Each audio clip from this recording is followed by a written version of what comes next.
আবার শুকরিয়া আদায় করি যে রব্বুল আলামিন আমাদেরকে ভালো মন্দ থেকে দূর করে সুস্থ রেখে ভালো রেখে জীবন সানিকুল দ্বিতীয় নাম্বার জীবনে আল্লাহ পাক তাদের মাধ্যমে দান করেছে সে রব্বুল আলামিনের প্রতি আমরা সবাই শুকরিয়া আদায় করব আলহামদুলিল্লাহ।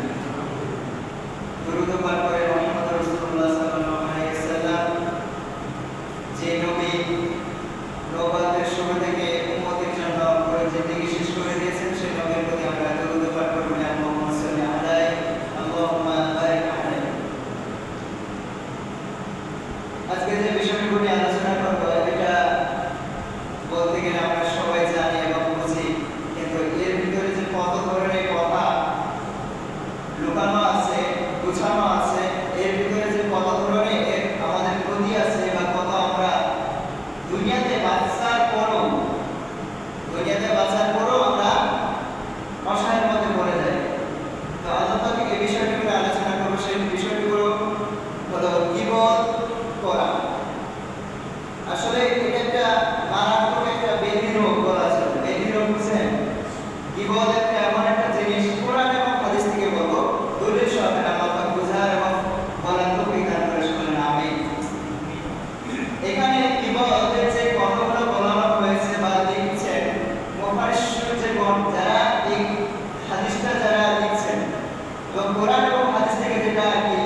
বেটে আছে, কি কালো আছে, কেউ বেশ লম্বা আছে, কেউ ফর্সা আছে, কেউ ধলা আছে, ঠিক না বলো? তাহলে আমার সৃষ্টির সাথে আপনি কোনো ব্যক্তিকে তুলনা করে আপনি এটা বিপদের দিকে চলে যাচ্ছে, জেনার মারাত্মক গুণার দিকে চলে যাচ্ছে, এটা আপনার লক্ষ্য নয়। এটা আপনার লক্ষ্য নয়। আর এটা আপনি গুরুত্ব কখনো দিচ্ছেন না যে আমি এত ধরনের একটা গুণা করে ফেলছি, এটা আমাদের গুরুত্ব না। মানে আমি যে যারা বিষয়টা বলছি যে বিপদের বিষয়টা নিয়ে মারাত্মক ভয়ানক একটা গুণা, যেটা আমাদের সমাজের ভিতরে একটা মহামারী হয়ে আছে। এটা না করলে মনে হয় তার সারাদিনে খাবার পেটের ভাতে হজম হয় না, ঠিক না বলেন? কথাগুলো আমার খারাপ লাগতে পারে, আমি আপনাদেরকে বোঝানোর করতেছি। বর্তমানে সমাজে এই সমালোচনা আর বিপদের এত ভয়ানক একটা মহামারী হয়েছে, যেরকম করোনা মহামারী হয়েছিল, যেরকম আজকে পৃথিবীর ভিতরে যদি বলতে চাই আমাদের বাংলাদেশে বেশি, অন্য দেশে কোনো জানেন কিনা সেটা বলতে পারবো না, আমাদের বাংলাদেশে বেশি দেখছি যে এই সমালোচনা বিপদ ও সারাদিন কি করে না করে ওইগুলা রাস্তাঘাটে হোক, গ্রামে কিভাবে হোক, আপনার দোকানপাটিতে হোক, যেখানে বসে না কেন কয়েকজন মিলে সবাই ওই বিপদ সমালোচনা দিকে চলে যায়। এখানে একটা জিনিস বুঝবেন, আপনি বলছেন যে আপনি শুধু গুনাহগার না, যে শুনবে সে গুনাহগার, যে রাস্তাতে যাচ্ছে এই কিন্তু আপনাদের সাথে সে গুনাহগার, একই রকম সমান, কেউ মাপ। তাহলে আপনার কারণে 10 জনের মধ্যে ওই 10 জন আমার 10 জনের মধ্যে এই গুনাহগুলো করতে করতে করতে আমি আপনাদেরকে এখন বোঝাই একটা জিনিস। তাহলে আপনারা যদি প্রতিদিন এই সমালোচনার বিপদ করতে থাকেন, যারা যে খারাপ নিকৃষ্ট গুনাহ করতে থাকেন, আল্লাহর ইবাদত আপনাকে আল্লাহ কবুল, আপনার ইবাদত আল্লাহ কখনো কবুল করবে? আমাকে বুঝান, কবুল করবে না? কবুল করবে। এটা হাদিস আছে এবং আয়াত আছে, এটা আল্লাহ বলেছেন। তাহলে ওই ব্যক্তিদের যারা এই জেনার মধ্যে প্রতিদিন বিপদ এবং সমালোচনা দিয়ে চলতে থাকে, ওই ব্যক্তির আল্লাহ যতদিন দুনিয়াতে ইবাদত করুন না কেন, ওই ব্যক্তির ইবাদত আল্লাহর কাছে কখনো গ্রহণযোগ্য হবে না, এটা কবুল হবে না। আর একটা কথা বলি, আমরা বিপদ করি, সমালোচনা করি, মানুষের পক্ষে দিয়ে সবকিছু বুঝলাম, এটা আমাদের এমন একটা রোগ, এই রোগ থেকে আল্লাহ আমাদেরকে বোঝা এবং কে বাঁচা করবি তার কষ্ট নামে। এটা বাঁচতে পারলে আপনি বলুন আপনি কামাবে হবেন। যদি বাঁচতে না পারেন এই কাজ থেকে, এই বিপদ এবং সমালোচনা থেকে যদি না বাঁচতে পারেন, তাহলে আপনি এই দুনিয়াতে সবচেয়ে বেশি ক্ষতিগ্রস্ত হবেন। এর রোগও আছে, এর কিছু কিছু রোগ আছে যে রোগগুলা মানুষের ক্ষতি করে। আরেকটা জিনিস, অপবাদ। অপবাদ হলো বিপদের চেয়েও মারাত্মক গুনাহ, বলে না অপবাদ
মরা মানুষের গোশত কি খাওয়া যাবে?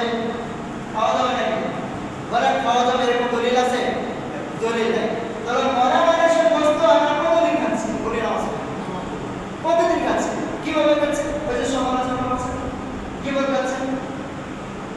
এটা আপনি বুঝতে পারছেন, বুঝাতে পারেনি মনে হয়। আল্লাহ পাক স্পষ্টভাবে বলে দিয়েছে যে তোমরা কি তোমার মরা ভাইয়ের মৃত্যু ভাইয়ের গোশত ভক্ষণ করতে চাও? তোমরা তো সেটা করতে চাইবে না, কেন? সেটা করা কি অপছন্দনীয় একটা কাজ, ঠিক না বলেন? আর এটা হারাম। এটা কি হারাম? তাহলে সেই জিনিসটা মরা মানুষের গোশত কখনো খাওয়া যাবে না। কিন্তু আফসোসের বিষয় আজকে দুনিয়ার ভিতরে, আমাদের সমাজের ভিতরে এই মরা মানুষের গোশত আমরা প্রতিদিন আমরা সমালোচনা করে এই ভক্ষণ করতেছি, কিন্তু আমরা জানি না সেটা আমরা কি জানি না।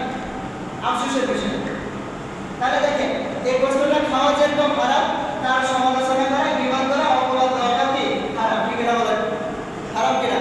তাহলে আমরা সুন্দরভাবে বুঝিয়ে দিল যে তোমার মৃত্যু ভাইয়ের যেরকম গোশত খাওয়াটা অপছন্দনীয় সেটা হারাম, তেরকম ভাবে দুনিয়াতে কেউ বেঁচে আছে তার সমালোচনা করা, বিবাদ করাটাও হারাম।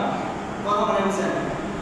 এক ব্যক্তি মারা গেছে, সেই ব্যক্তি মারা গেছে অনেকদিন হলো, কিন্তু গ্রামে দোকান পাটিতে যেখানে সেখানে যদি একটু বৈঠক বসে, তাহলে ওই মৃত্যু ব্যক্তির সমালোচনা বিবাদটাকে বেশি বার হয়, ঠিক না? তো সেটা যদি বার হয় তাহলে ওইটা যেরকম হারাম হয়ে যায়, ওইটা তো বার করা যাবে না, কেন? সেটা মরে গেছে, ঠিক না? তো দুনিয়া থেকে বিদায় হয়ে গেছে, বরং তার জন্য দোয়া করতে হয়, এটা বিশাল। কিন্তু সেই দোয়াটা করে তার সমালোচনা বিবাদ আপনারা নাকি উল্টো করে লাগছে।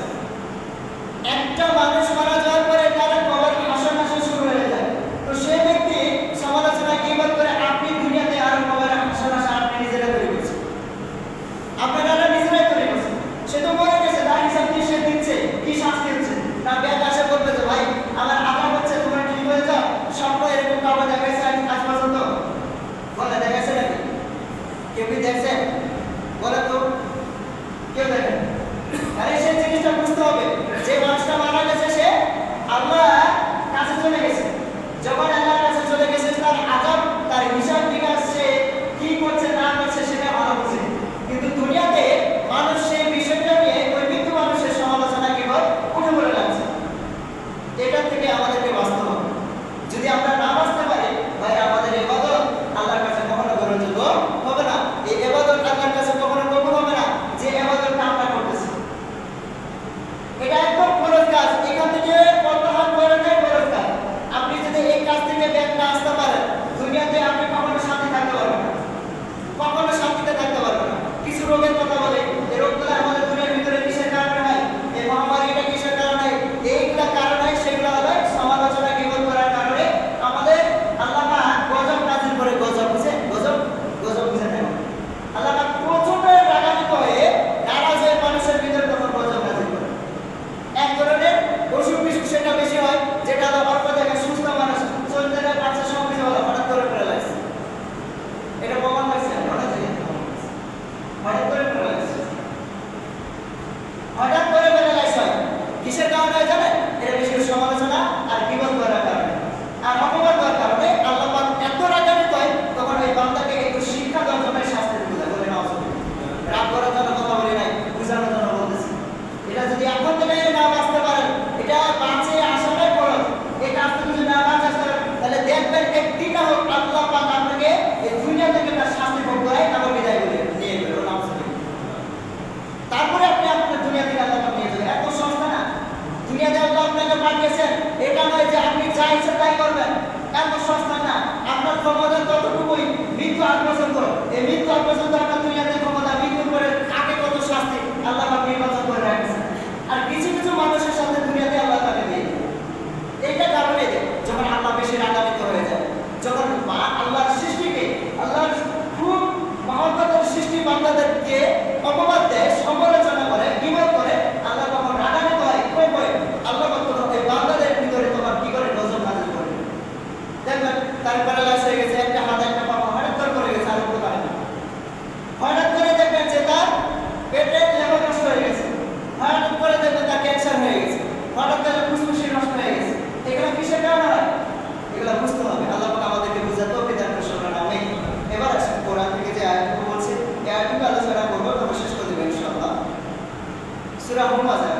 একটা আয়াত আল্লাহ পাক সুন্দরভাবে সূরা হুমাযার প্রথম আয়াতে আল্লাহ বলছে ওয়াইলুল লিকুল্লি হুমাযাতিন লুমাযা।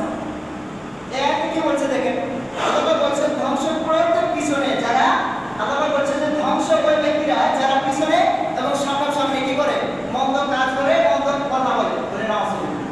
আল্লাহ স্পষ্টভাবে বলছে, আমি কিন্তু কোরআন থেকে কথা বলতেছি, স্পষ্ট বলছে ওয়াইলুল লিকুল্লি হুমাযাতিন লুমাযা, সূরা হুমাযার 1 নম্বর আয়াত। আল্লাহ বলছে ধ্বংস প্রত্যেক পিছনে ও সামনে পরিণতিকারী, যারা সামনে এবং পিছনে কি করে মানুষের পরিণিতা করে, গীবত করে, সমালোচনা করে। আল্লাহ পাক তাদেরকে বলছে ওই ব্যক্তিরা ধ্বংস বলে নাউযুবিল্লাহ। তাহলে আল্লাহ যদি বলে যদি ধ্বংস, তাহলে আপনি এখন চিন্তা করে দেখেন যে আমরা ভালো থাকি কিভাবে? ভালো থাকার উপায় আছে? ভালো থাকার ঘন্টা কার কাছে? আল্লাহর কাছে, ঠিক না বলেন? ভালো রাখার সবকিছুই ক্ষমতা কার কাছে? আল্লাহর কাছে। তাহলে সবকিছু ক্ষমতা আল্লাহর কাছে, আর সেই ক্ষমতা থেকে আমরা বঞ্চিত হয়ে আছি, আর আল্লাহর কাছে আমরা রাগান্বিত কথা শুনছি যে আল্লাহ পাক বলছে ধ্বংস হয়ে যাও।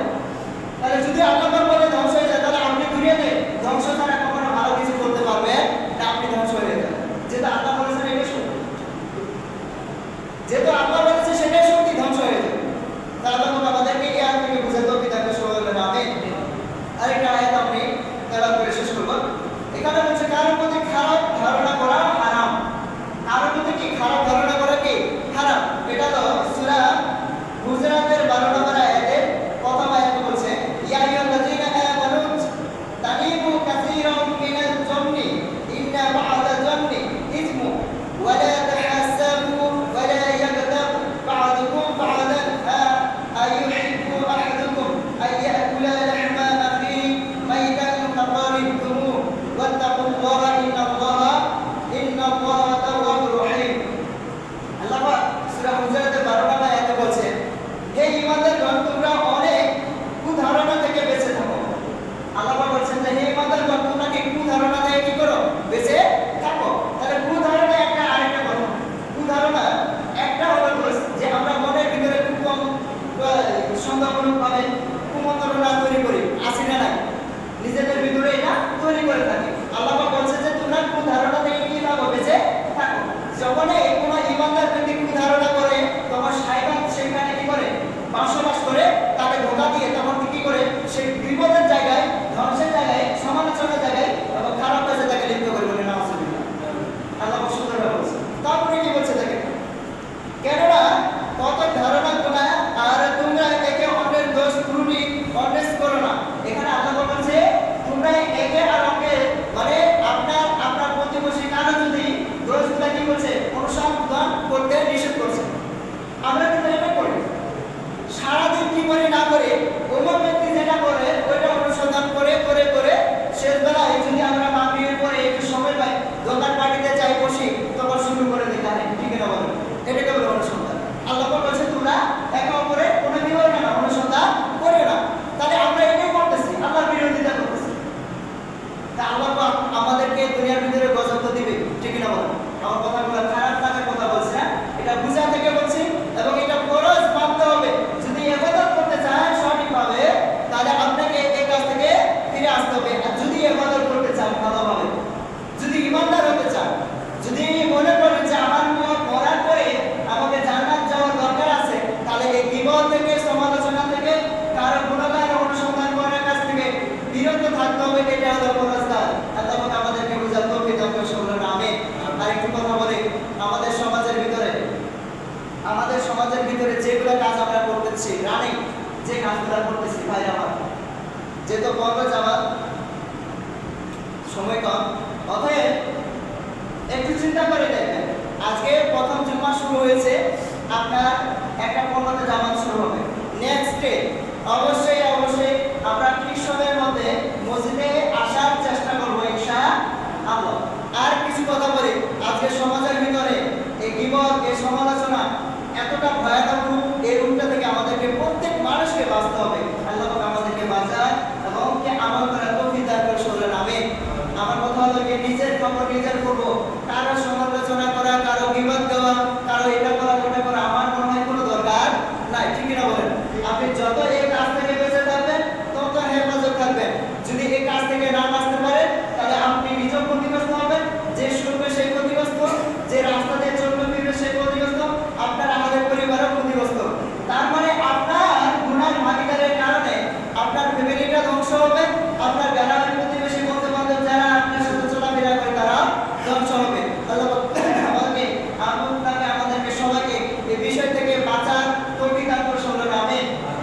থেকে বিপদ